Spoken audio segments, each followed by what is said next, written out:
Are bees optimal foragers? Evolutionary theory predicts that they should be. Both individuals and colonies should be maximizing the benefit that they get from foraging and minimizing the costs. Questions such as when to return to the nest, when to recruit, when to change the resource that you're foraging on. Perhaps your resource dries up, or there's another resource out there that's more attractive.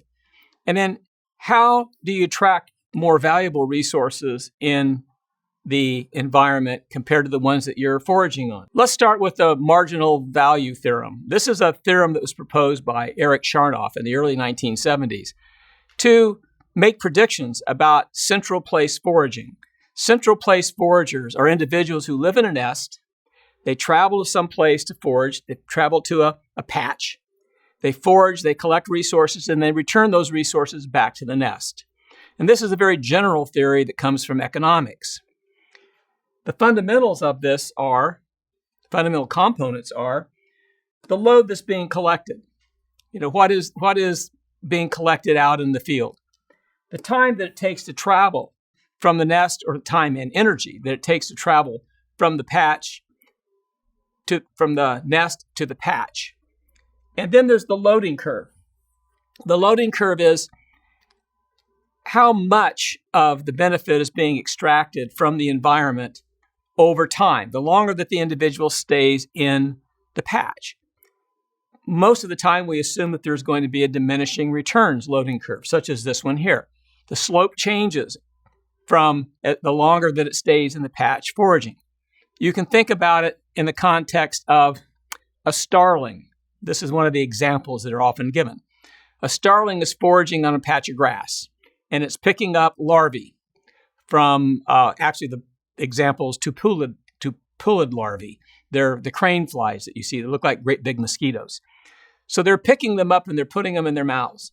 But after a while, their beaks get so full, whenever they try to pick one up, they drop one while they're picking it up. And so it's a diminishing return. The longer they stay in that patch and the more their beak fills up, then the less they can actually gain or reap from the field the longer they stay. So they go back to the nest and feed it to their nestlings. You could look at a honeybee. Honeybee forages from her nest, from the hive if she's in a commercial hive, flies out to some patch, and she begins collecting nectar from flowers. Well, after a while, maybe her crop, her honey stomach, is filling up with nectar to where she can't really hold as much or can't draw it in as quickly. Or she's visiting flowers, then she's visiting flowers again that she's already visited, and there's less reward there. Or during the time that she's out there in the field, maybe the resource is changing. So at some point, she makes a decision to return back to the nest and unload her load. In order to determine what is the optimal time that they should spend in the patch, or the optimal number of flowers that's visited, is a simple process. You drop a line that's tangent to the loading curve, if you can determine that, and the point where the line is tangent to the curve, that should dictate the time in the patch, how many flowers, or the time that's visited, that they should give up and go back to the nest. It's interesting to observe that the greater the distance, or the more time, or the more energy that you spend getting to the patch, the longer you should actually stay in the patch. You're having to make up for the energy that's lost, traveling from the nest to the patch and then beginning your foraging. Something else that's interesting is you can assume that there's not a diminishing return loading curve. You can assume that it's linear. It's just a straight line. This basically says that no matter how long you're in the patch, the next increment of time is going to net you the same amount of reward that the last increment of time netted you. So you stay there and you collect. Well, what is the optimal solution? There's only one, and that is to collect a maximum load, the biggest load you can handle, you can carry, which in the case of honeybee nectar foragers is about 60 milligrams. So they should just stay there, load up, be completely loaded up before they go back to the nest.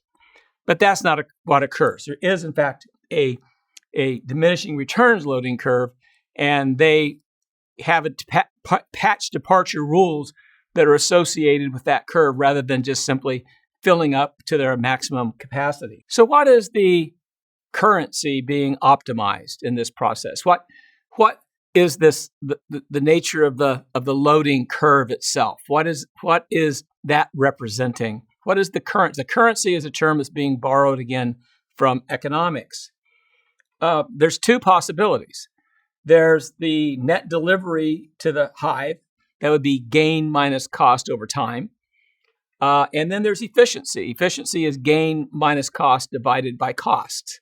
So are foraging honeybees optimizing or maximizing the amount that's being returned to the nest over time, or is there some other type of currency that involves efficiency? And there was a clever experiment that was done by Paul Schmidt-Hempel and his associates back in 1985, where they actually plotted the number of flowers that bees should visit under certain kinds of energetic conditions. So they built two different kinds of models. One model was how the bees should perform if they're maximizing the gain return to the nest over time, and another model that when should the bees stop foraging and return to the hive if they're maximizing the efficiency.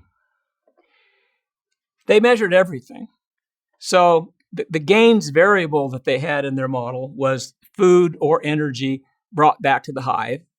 And then the decision output from their model was when to return to the hive.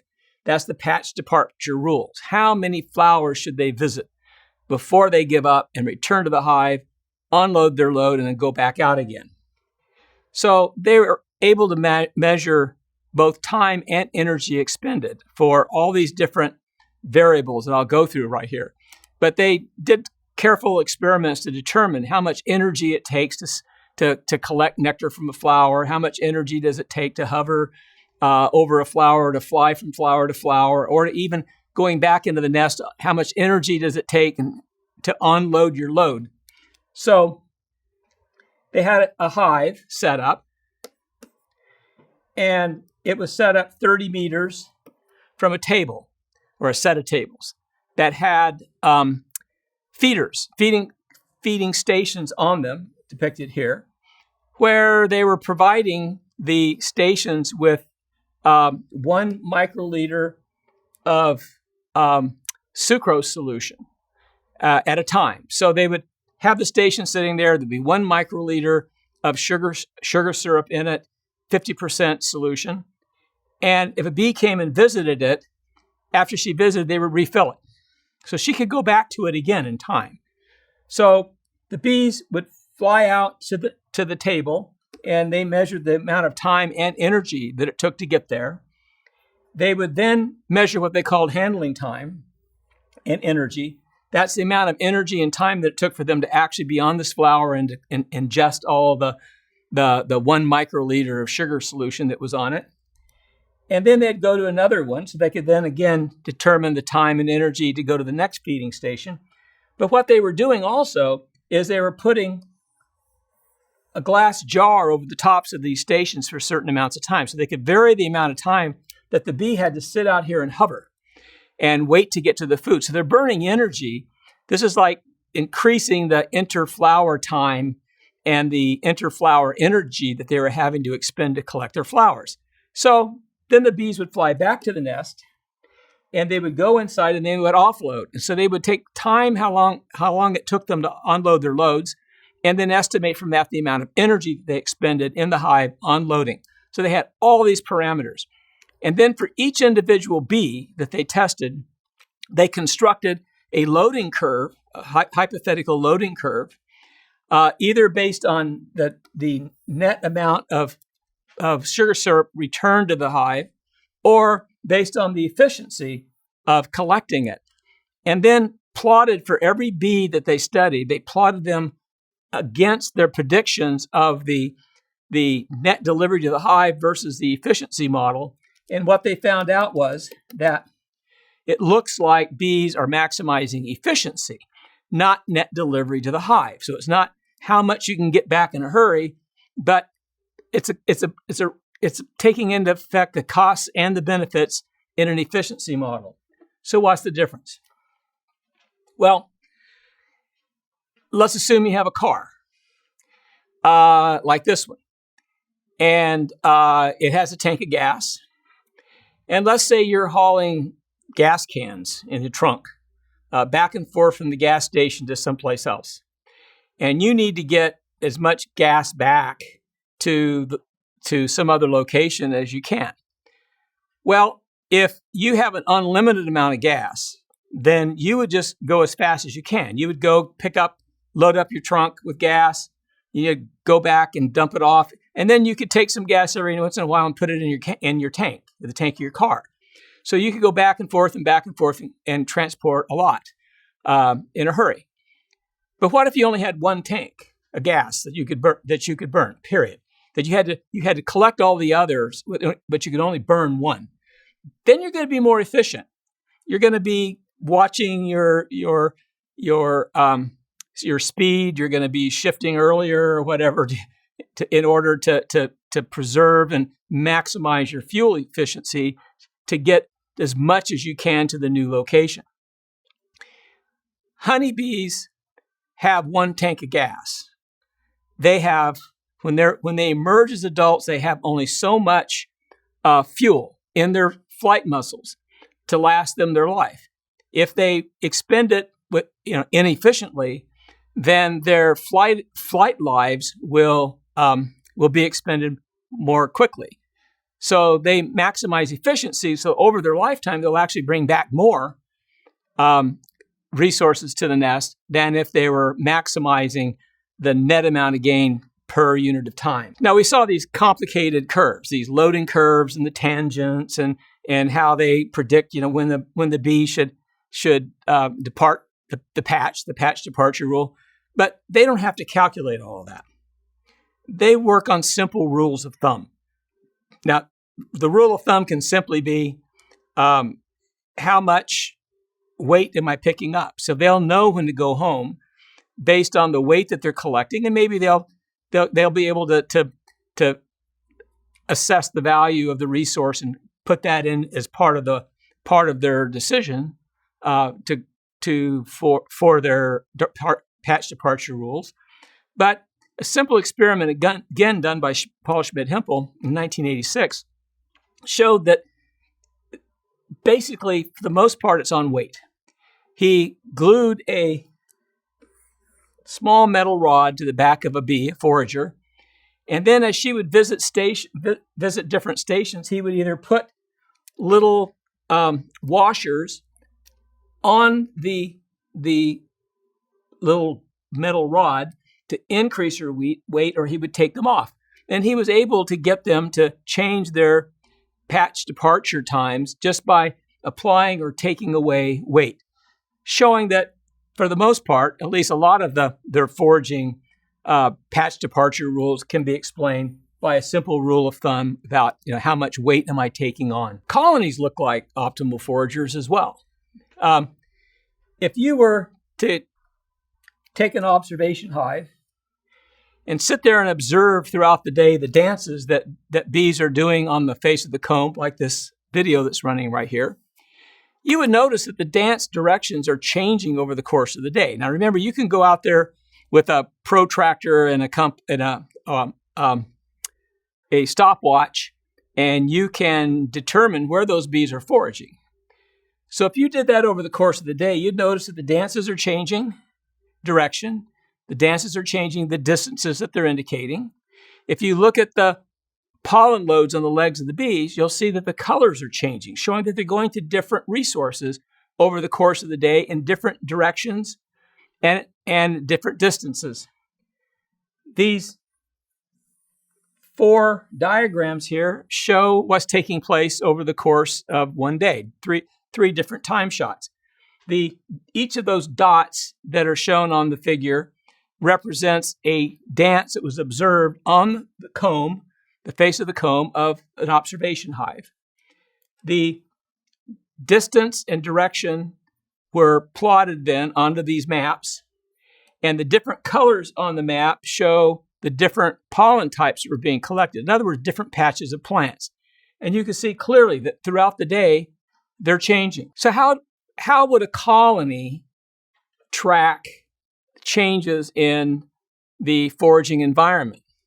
Now remember, there's about 20,000 foragers in a colony during the summer at any one time. And some of them are foraging for nectar and some of them are foraging for pollen. And they're foraging in different directions and different distances.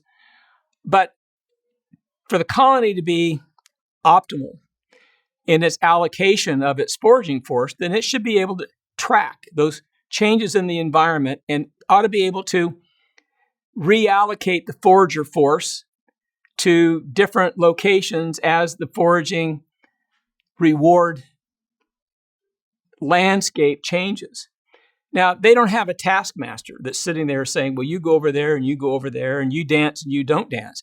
This all has to be worked out in a self-organized way where no individual really knows anything about what any other individual is doing. They're just evaluating what they're doing against some kind of a metric that then results in the colony being able to change and redistribute its foraging force from less rewarding resources to more rewarding resources.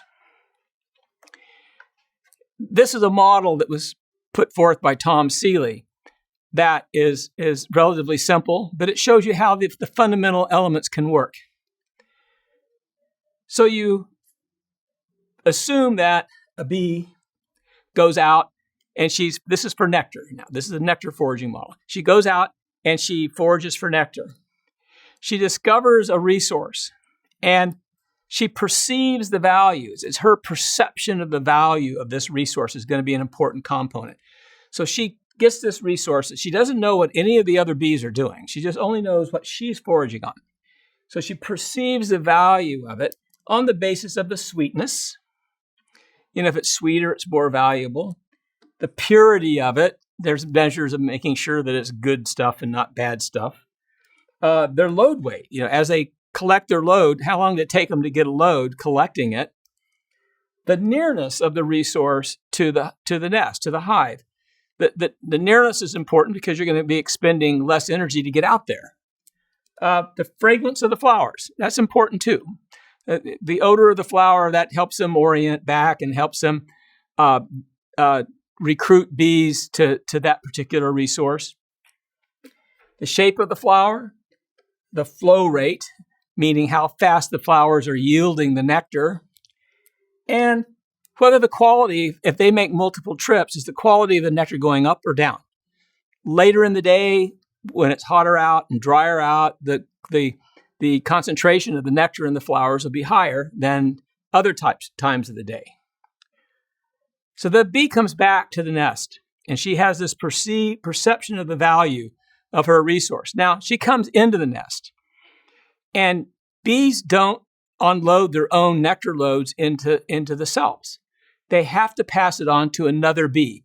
That bee is called a receiver bee. So there's receiver bees that are near the entrance as the nectar foragers return, and they are waiting to take the nectar from the foragers. So the foragers come in and they queue up to give up their load to the receiver bees. Now, the receiver bees, there's a limited number of them. There's not an infinite number. There's a limited number of them. And so they're busy. They take the load, then they run back up into the storage combs where the honey's being stored, and then they unload the nectar into those cells, and then they run back down to the entrance of the hive and the dance floor of the hive and receive nectar from the next bee, and then they run back up again. So if these bees are very employed, then you're going to have to wait. There'll be a time to wait. So the nectar bee, if you have just a finite number of them, they're going to be scarce, and it's going to take you longer to unload if there's a whole lot of nectar coming in, or there aren't very many cells open to store the nectar. So these are both indicators of the nutritional status of the nest. So if it takes a receiver bee a long time to go up and unload, well, then that means that they're looking around for empty cells, and there aren't many empty cells, so the nutritional status is good. Or if they're so busy there's so much coming in and it takes a long time to unload you just because there's too many nectar foragers coming in and too few receiver bees. Well, that's also an indicator that the nutritional status is high because there's lots of food coming in. So the forager sits and she waits to be unloaded. And the longer she waits, this is an indication of the nutritional status. If she waits a long time, the nutritional status is good. And if she waits very little time, the nutritional status is less good and gives her indications of what she should do. So while she sits there and waits to be unloaded, you can think of it as her perception of the value of her resource goes down. The longer she waits, the less valuable it is to her. And then it hits some sort of a threshold. For an individual bee, her threshold might be, well, if I have to wait so long, then this value of this resource is not really good relative to the nutritional status of the nest. Therefore, I will not dance. I will not recruit others to go to that resource.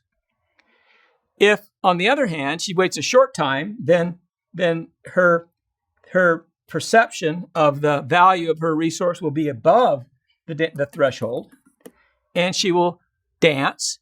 And in dancing, she will recruit other bees to go to the resource where she was.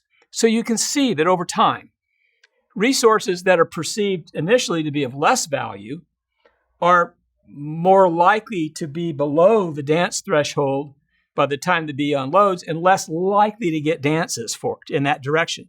Those that are more valuable, are perceived to be more valuable, then they're more likely to still be above the dance threshold by the time the forager unloads to the receiver bees, and then she's more likely to do a dance. So this sets up a competition on the dance floor.